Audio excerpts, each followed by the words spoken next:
Waarom hing je hem deze nou binnen? Nou, deze die waren te koud. En die strompelden maar wat rond en die vielen om. En als je ze hadden meer warmte nodig. Want als ze te koud zijn, dan gaan ze strompelen en dan kunnen ze doodgaan. En waar moeten de eindjes dadelijk naartoe?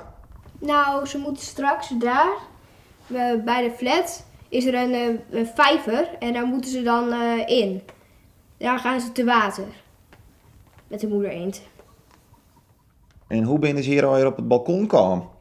Nou, die moeder eend, die zijn al meer eenden geweest, maar die vinden het hier een heel mooi plekje, omdat het zo hoog is en heel veilig.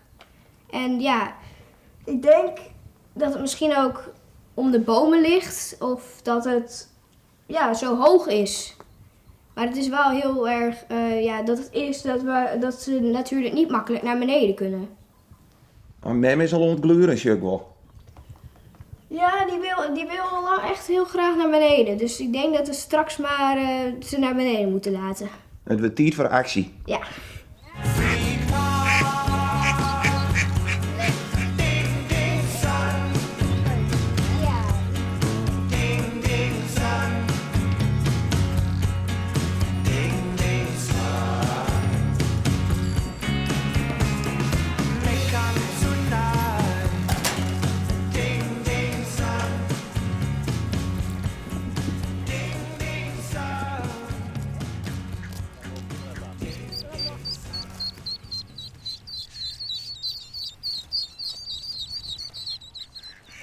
En wat hier er mis?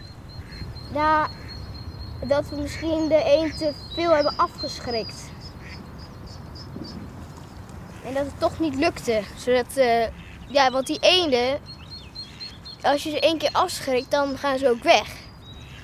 Dat heb je wel. Als je naar een eend toe rent en hem laat schrikken, dan gaat hij wel weg. En dat is eigenlijk nu ook zo. Maar nu hebben die eendjes dus geen moeder. Dus het is nou hopen dat de mem nog weer omkomt. Ja, maar is dat nou... Kijk hoor, daar is nog wel een vrouwtjeseend. Ik weet niet of die nou naar die kleine eendjes toe gaat of niet.